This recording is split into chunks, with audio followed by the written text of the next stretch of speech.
Hey, thanks for joining us here at the LifePoint Church YouTube page.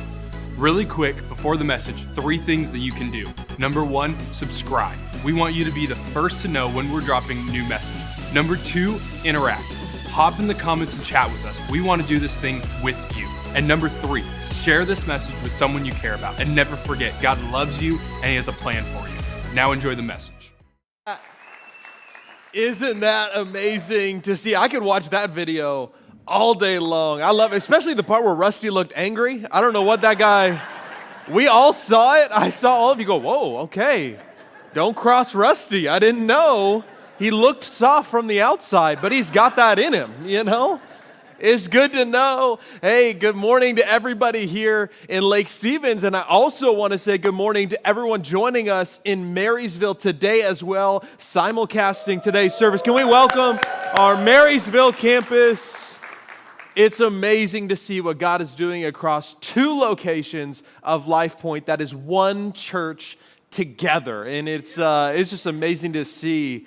How many baptisms was that? I want to say it was 1,000 and you guys miscounted because that feels like a lot. It is that is rare. You guys don't know this because you're just stuck with a great church and you don't know all the other bad churches out there, but that is amazing. That is not normal. So way to be a church that's being the hope of Jesus to this community and so many communities. It's just so incredible to see. Today we're kicking off a brand new series called Treasures, as you see behind me, and I cannot wait to get started with this one. I actually want to start with a story that happened in Pittsburgh, Pennsylvania in January of 1995. It included a gentleman named MacArthur Wheeler and his great henchman sidekick, Clifton.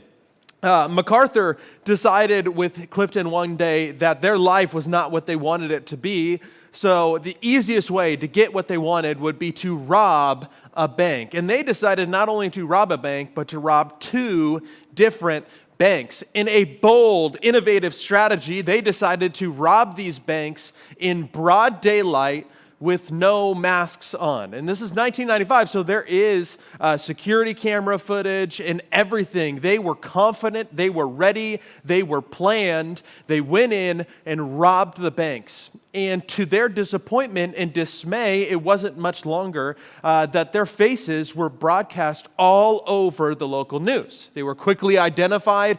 People phoned in and said, we know who those people are. And so before you know it, the authorities were on their way to MacArthur's house. They knock on the door. He answers and is baffled and confused. He has no idea how this happened. And the authorities are also confused because he's yelling, but I wore the juice. I wore the juice. How did this happen? I wore the juice. Now, in part of their plan, they had decided that if they wore lemon juice on their face, that it would function a lot like an invisible ink and their faces would be obscured from the camera footage. And so they decided if we wore the lemon juice, we should be fine. And they thought they got away with it scot-free. In fact, they did their studies. They sound delusional, and maybe they were a little bit just misguided, but they did their studies. They did their research. They actually even tried to take Polaroid pictures of themselves with lemon juice on, and their faces weren't in it. And the reason why authorities found is because they didn't point the cameras at themselves. And so they were baffled. They thought this worked perfectly. How can this be the case?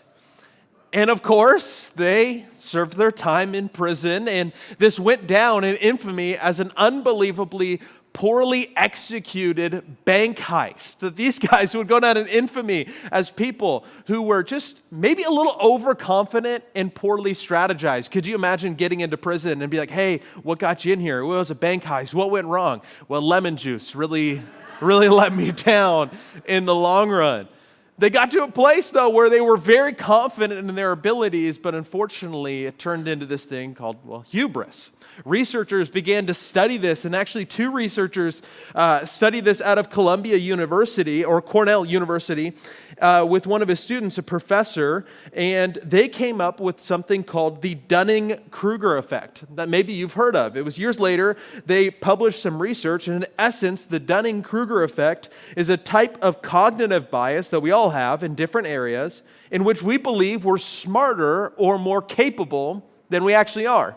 We all have this. We all have this in different areas where we feel like we are smarter or more capable than we maybe actually are. And we all have this in a number of different places. This surfaces as we look back in our life and see a number of regrets, that we all have regrets, whether it's parenting regrets or relationship, marriage regrets, maybe it's work regrets or finance regrets. Regardless of what it is, we all have moments where we look back, we think, I thought I was making a great decision, and it turns out that I wasn't. It turns out those NFTs that I invested in weren't such a great investment. It turns out that Bitcoin, well, maybe that did actually turn into something. And when someone told me about it at $2, I thought, you are crazy. You're putting your money in something called a blockchain. No one knows what that means, and it's never going to work. Well, joke's on me. They're in Bali right now, and, well, I'm with you. So we can see who that worked out for.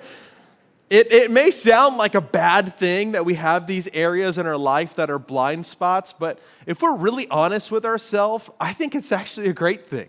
I think it's a beautiful thing that God has put inside of our life, that we have areas and categories where we can say, okay, I don't have it all figured out, because in that category, I now have room to grow.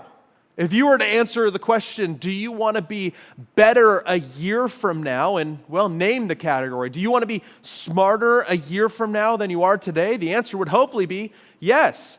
If I were to ask you, do you want to be a better husband or wife a year from now? Hopefully the answer is yes. At least the person next to you is hoping your answer is yes. If I asked you if you want to be a better parent a year from now, hopefully your answer is yes. Do you want to be healthier a year from now? Yes. Do you want the Seahawks to be better a year from now? The answer is yes, we all do. And the only way that that can happen is if we acknowledge there is margin for growth.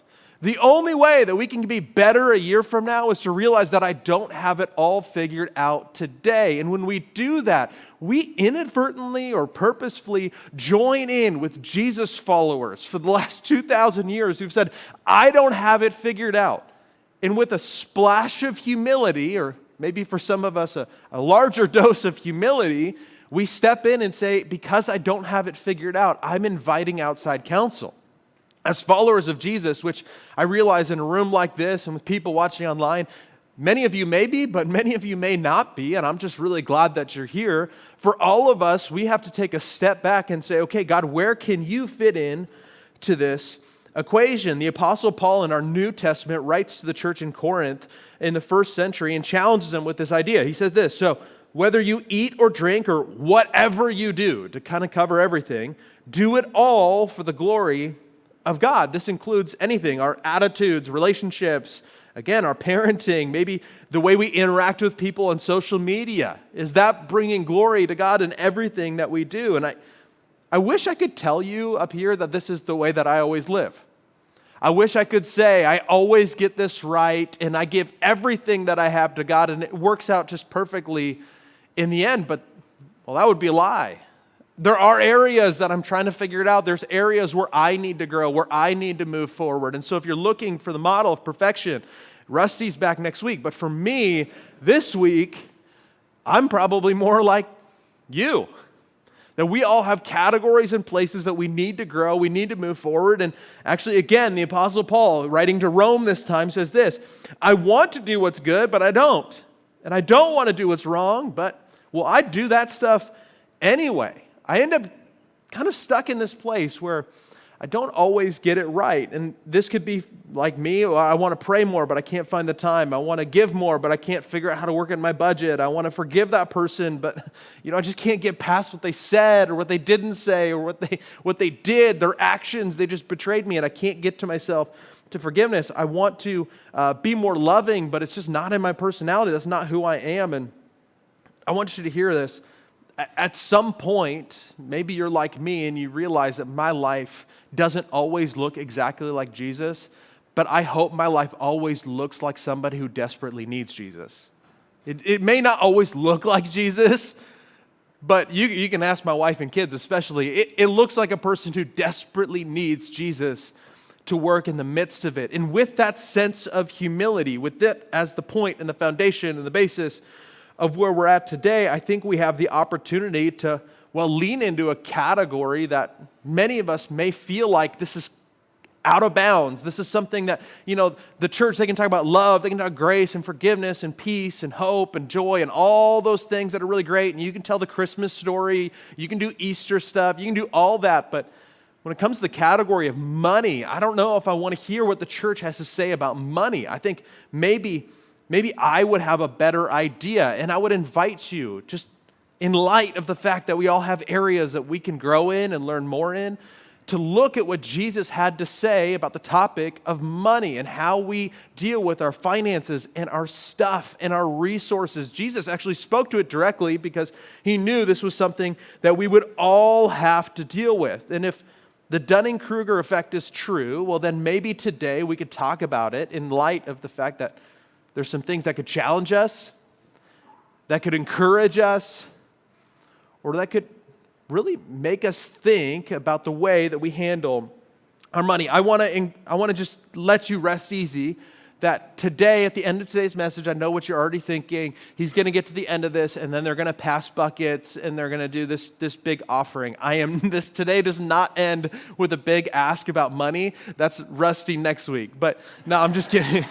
Maybe, I don't know. Maybe, am I kidding? I don't know. Let's see what he talks about. But I know for today at least, that's not where we're going to land the plane. That today I want to stay at 30,000 feet, and I want to look philosophically at the idea of how we manage our finances. And if you're open to it, would you just say, okay, I'm open to looking at it. I'm open to considering what God would speak to in my finances. If you are, then we'll start with two honest questions that I've had to ask myself, that I continue to wrestle through, and maybe you would be open to wrestling with as well. The first of these honest questions, if you're taking notes, you'll be able to fill these in at either one of our campuses.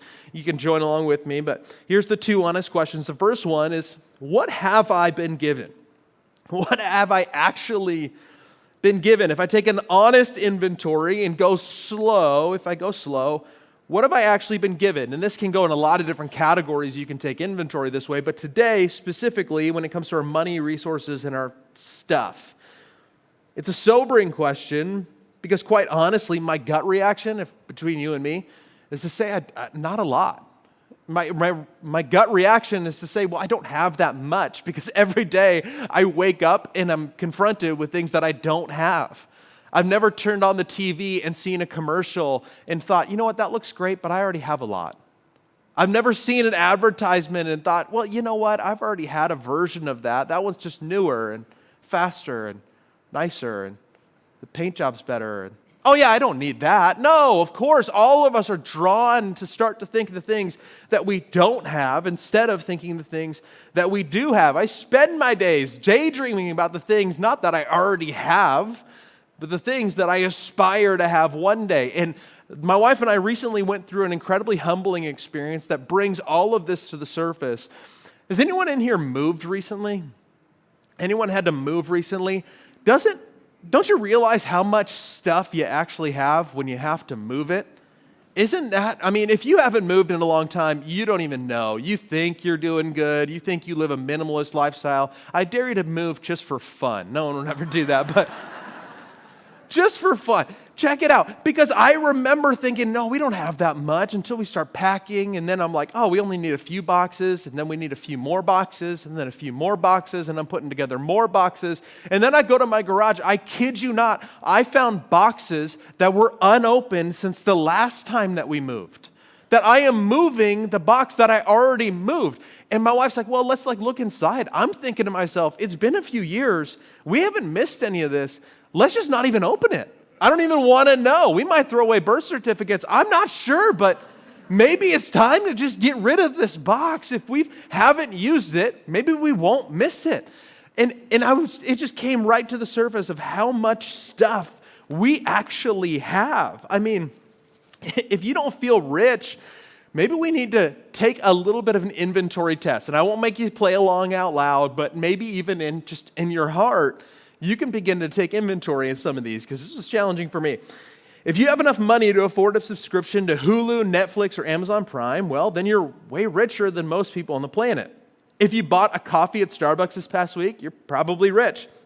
If you own a car, regardless of what kind, you're categorized as rich, especially in the world scope. Since over 1 billion people don't have access to clean drinking water, if you wash your car with drinkable water, my guess is you're probably fairly rich. If you've ever upgraded something that actually worked fine, but you just wanted the newer model, you're rich. If you've ever purchased Taylor Swift tickets, you're irresponsible. And rich. I mean, it's both. The list could go on and on and on and on and on. And here's what I'll tell you. My goal in this is not to make you feel incredibly guilty. It's to help you realize that you're incredibly blessed. That I stand before you incredibly blessed. And so if you catch really nothing else, I want you to catch this one point, that we shouldn't feel guilty for our blessings, but we should feel grateful. That I'm not here to make you feel guilty that you went to Taylor Swift, maybe that one. But I'm not here to make you feel guilty that you washed your car. I'm not here to make you feel guilty that you own a home. I'm not here to do that. But I am hoping that you can step back and take the view that I'm really grateful. That I'm really grateful for what God is doing. And admittedly, it's hard to feel grateful sometimes because you think to yourself, well, I earned it. I did it. I trained for it. I set the alarm and I woke up early even during this dark period where you go to work and it's dark and you come home from work and it's dark and it's just sad and you're thinking, I went and did that.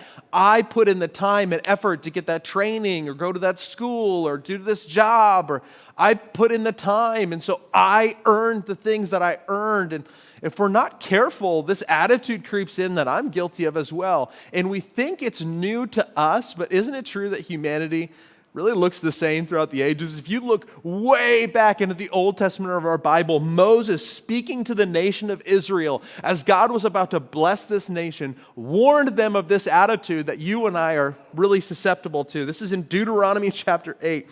You may say to yourself, I have achieved this wealth on my own, strength and energy. But remember, the Lord your God, He is the one who gives you the power to be successful. As followers of Jesus, it's so important to recognize that every good and perfect gift has come from God. And once we take inventory and once we're honest with the things that we actually have, which I realize, for some it may be a lot, and for others you're thinking, yeah, I took inventory and it's not very much. When we take inventory, I think the next question is, regardless of the answer, how will I manage it? And so once you realize how much you have to ask the question, how will I manage it? Because in any category of our life, a thing can be a blessing or a burden. Parenting can be a blessing or a burden. And some of you are waiting, like, when's the blessing part come? Because right now it just feels pretty burdensome. Marriage. Now, I've heard it can be a burden. My wife's probably watching online, so it's always a blessing for me, but I look at you guys, and it looks like a burden to some of you. And marriage can be a blessing or a burden. Our career can be a blessing or a burden. Our assets and resources can be a blessing or a burden. Our resources and our stuff, the same thing is true, that it can be an unbelievable blessing. Our resources have blessed us in so many ways. I mean, it can create shelter and food and transportation and memories and experiences and connection. Resources can do phenomenal things for us. But isn't it true that our stuff can also be a burden? Isn't it true that most of the biggest frustrations and anxieties in your life revolve oftentimes around our finances? Isn't it true, as we look to so many statistics, that the majority of marriages go sideways for one of two reasons, and those two reasons are either sex or finances? It's one of the two. And if we look around to our life, it's the career decisions, it's the choices, it's the provision, and all for noble reasons, but finances can be an incredible burden to us. It fuels all sorts of our fears and fights over money. I mean, think about it. There are so many people in prison today because they made a poor choice around money. Maybe they chose to steal it or embezzle it. Maybe they chose to hide it, whatever it may look like. But money can lead us to act in ways that are outside of our values. It leads us to make choices that we didn't think we would make, but we're ultimately motivated by money. Now, there's a lot of emotion attached to money, so if you don't learn to manage it, here's what I'll warn you, it will manage you.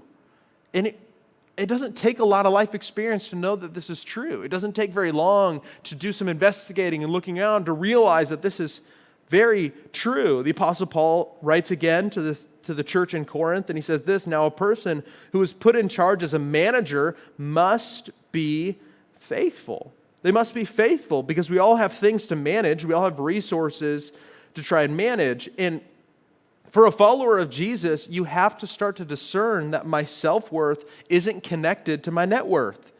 It must be taken away that if I have more things that I'll finally be happier. Jesus invites us to say, no, this is a trap that is not working for you, but you have to learn to manage your money or it will manage you. In the middle of one of Jesus' best teachings, one of his most famous teachings, he takes what seems like this side road and he adds this one comment onto the side that seems so jarring to people. It seems out of place almost to the Bible, but it really does make a lot of sense when read in context. Jesus says this in Matthew chapter 6, no one can serve two masters, for you will hate one and love the other. You'll be devoted to one, despise the other, which to itself feels so right. You're like, yeah, okay, that's true. You can't divide your loves. That makes a lot of sense. And then he uses this as an example. You can't serve both God and money. Can't serve both God and money, which seems like this strange comparison because why wouldn't he say you can't serve both God and friendships? You can't serve both God and your marriage. You can't serve both a career and God. For some reason, there's all of these things that he could have compared to a dual service or dual master, but he chooses money. Think about it this way. When you're talking about the greatest of something, if I were to ask you who's the greatest basketball player of all time, I could say it's either Michael Jordan or you fill in the blank. Maybe you'd say LeBron, maybe some of you would say Kobe, but no one's saying Allen Iverson. I mean, great player. I mean, Hall of Famer, but no one's going to say he's in contention with the greatest because he's on a list, but he's not on that list. When you think about it this way, the greatest fast food restaurants out there, some of you would say God's Chicken, Chick-fil-A. That's it. You would say this is the greatest dining establishment in the place. Some of you would say In-N-Out, maybe. In-N-Out Burger. Some of you nodding your head, you're saying, yeah, no, this is great. Just warm memories and palm trees. And maybe some of you say Dick's Hamburger's a local special. Come on, these are God's people. A lot of head shaking no. Okay, that's it. That's fine. No, let's go back to In-N-Out, okay? But nobody in here is going to yell out, Subway! That's it. I'm just trying to eat fresh. No, Subway has its place. There's a lot of Subways out there. Subway's staying in business, but no one's going to say it's the best. And it's interesting as Jesus has so many options to compare. You can't have two loves, both God and he chooses money. Because for you and I, knowing the way that we're wired, it is probably the thing that's in strongest competition. It's the thing that we are most susceptible to adding into the conversation. And it takes a lot of anxiety to talk about money. I realize that. It's always an uncomfortable conversation. You feel like someone is coming to your door to sell you something. In fact, the other day, someone came and knocked on my door as a younger guy, and he was like he was doing like pest control, so spiders, ants, all the different things. And he knocks on my door, young kid, you could tell he's kind of new to sales, but he's got his book, he's got a lot of energy, and I just respected that. I respect that. From a guy who comes up here and tries to peddle Jesus, I respect that he's trying to peddle whatever he's peddling. And so I'll give him a second and I'll listen. And he was saying, we have this great opportunity. And I said, you are doing a great job. I actually spray on my own, so you don't have to worry about it. No joke, he looks down and there's like a spider crawling right next to his foot. And I haven't sprayed in a while, okay? But like I usually spray on my own. And he goes from kind all of a sudden to he turns his tone. And he looks at me and he says, have you ever found a spider in your house? I'm like, well, sure, yeah, of course we've all found a spider in your house. And you really don't want this package to take care of all those spiders? I said, no, not this time. He goes, do you not love your wife and children? And I'm like, I said, so far I've respected it. That's probably the wrong tack. I just warned him. I said, that's probably you're going down the wrong direction. He goes, no, I just really worry for the fact that you don't want to provide for your family. And I'm like, man, you're selling spider spray. You're doing a great job, but the answer is going to be no for today. And I know in your heart, you're afraid that I'm going to take that tack. You're afraid, hey, if you don't do this with your money, do you not care about children?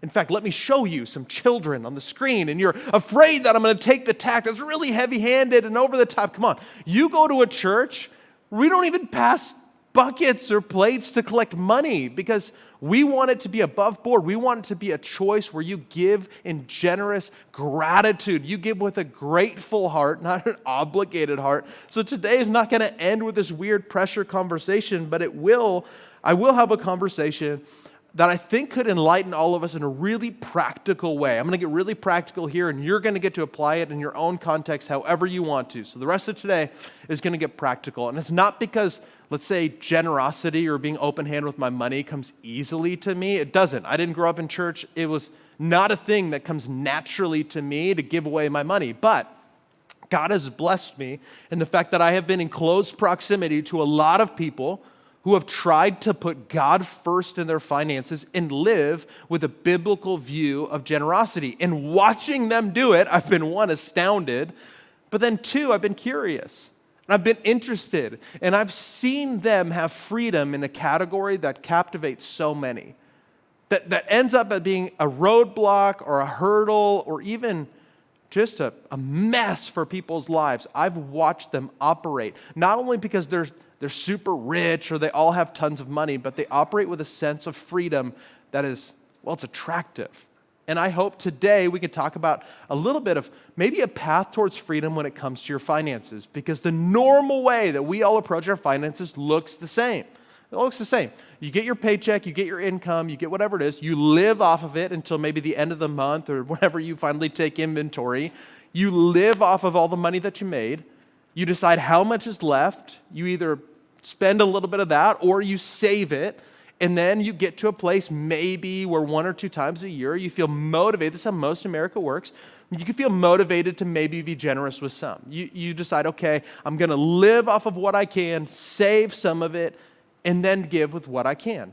Jesus invites us to something different, to really take the paradigm of typical intuitive culture and flip it on its head. And so here's where Jesus starts. He starts a path to freedom in a practical way, starts with giving. It starts with step 1.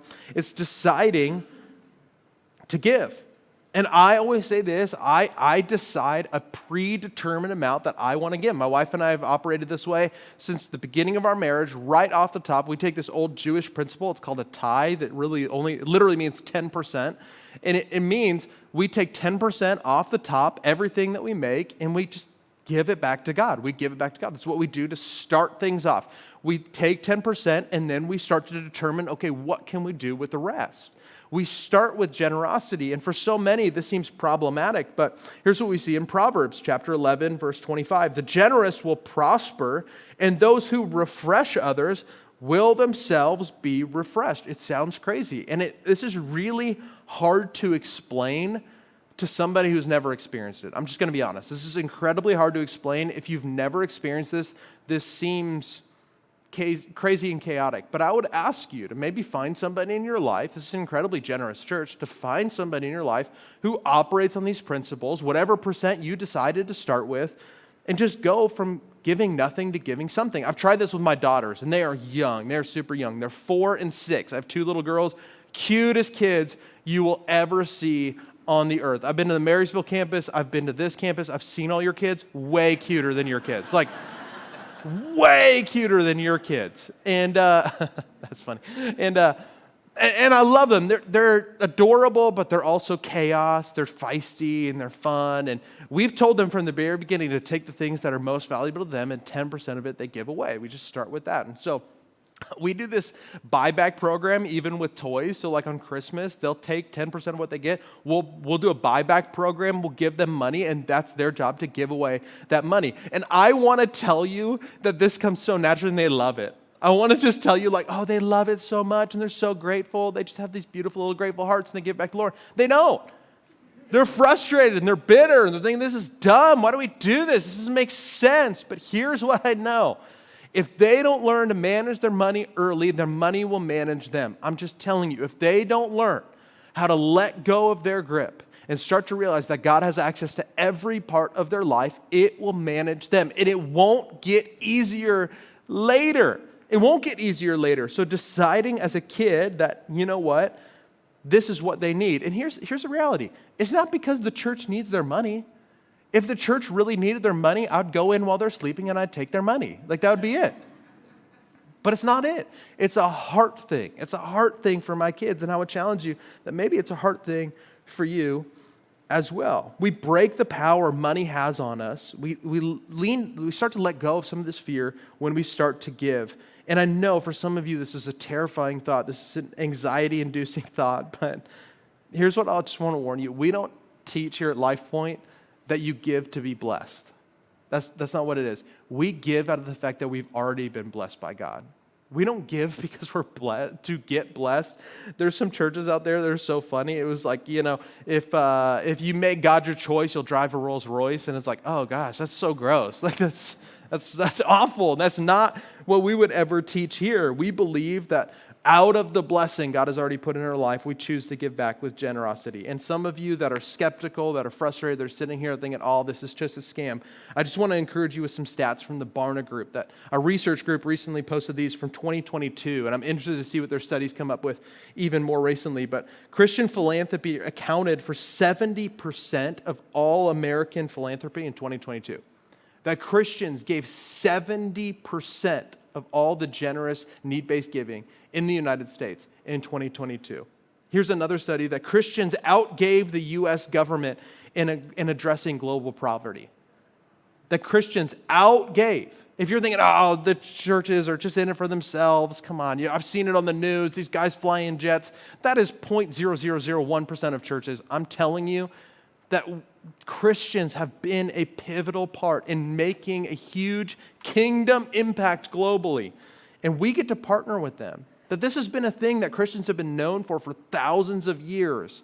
And when we put God first, we get to see an incredible impact. So, give first, save second. Give first, save second. Give, save. So I'm going to give. You decide the percent. I'm not here to start from nothing, go to something. Pick 0.1%. Give $1. It doesn't matter to me. But give something. Save next. Save next. Decide that tomorrow is going to be more important than today. Decide that tomorrow is going to be more important than today. Proverbs says this: wealth from get-rich-quick schemes quickly disappears, but wealth from hard work grows over time. It grows over time. And so, we give, we save, and then we live on the rest. We give, we save, we live on the rest. And there's a lot of practical things that need to be done with living on the rest, but here's what I'll tell you. This is where you pay your bills. You go out to eat. You have fun. You buy that Lamborghini. You do whatever you want to do. That would be cool, right? But I'm telling you, this is a path that ultimately leads to freedom, where we start to ask ourselves, what have I been giving? How will I manage it in a way that it doesn't manage me? And then ultimately, am I open-handed enough to say, God, I don't maybe have it all figured out, but I'm inviting you to the process. I'm going to end with one last story, and then I'm going to pray, and we'll be done, okay? In 2020, my wife and I were living in the city of Seattle pastoring a church, and we heard rumors about this one wild thing that popped up in the Capitol Hill neighborhood. Does anyone remember the Chop Chaz thing that was all over the news? We had family members from all over the country like, hey, you live in Seattle. Are you in Chaz? Are you still Americans? Like, are you still here? Like, what's happening? Are you okay? Have they overtaken your home? I'm like, no, I think we're okay. But it was funny. Chaz, this acronym, standing for the Capitol Hill Autonomous Zone. And they decided as a group of people, we're just going to partition this little section, and this is going to be our territory. This is what's referred to now as an autonomous zone, where we make the rules, the Wild West out here, and nobody else can have say in what happens in this area. That we don't want any insight, we don't want any input, we're just Chaz, and that's us. Everyone from the outside was thinking, wow, okay, bold choice, and obviously that didn't last very long, but they looked at it and they said, you know what, this is a category, we think we can do it better. And man, talk about the Dunning-Kruger effect in full effect. People thinking, I can do it better on my own. And I would just challenge you with this. This is just my last thought. Today, again, doesn't end with a give, but if you're humble enough, it will end with you taking a little inventory of your life. Is it possible that you've made finances an autonomous zone when it comes to your faith? That you've said, God, you can have input into everything else. Help me run my marriage. Help me run my everything else. But finances, I think I got that figured out. This is my autonomous zone. And this is going to be all on me. And I just wonder, if you'd be open to the idea of allowing the God who created you and me, the God who led with grace, forgiveness, mercy, hope, and joy to maybe speak into this autonomous zone of your life and say, okay, I'm open-handed. I don't know what it's going to mean, and I'm not here to give you a number, but I'm asking you, would you pray about it? And I'm going to pray for you right now. So whether you're in Marysville or you're right here, would you join me in a quick prayer? Heavenly Father, thank you that you didn't just leave finances to be something that we figure out on our own. That God, you never intended this to be an autonomous part that we just don't speak of because it's too uncomfortable. But God, you knew that our resources would ultimately compete in our attention for you, and we do not want that to be the case. So, Heavenly Father, where I'm susceptible to it, would you show me? Where I'm susceptible out of fear or insecurity to hold on as tight as I can, would you begin to loosen my grip, knowing that you are compassionate, loving, and generous, God, so generous, in fact, that you gave first. You gave your only Son on a cross that I may know hope and joy and life. So God, out of a generous spirit that is hardwired into you, would you remind us it's inside of us as well? We pray all this in Jesus' name. Amen.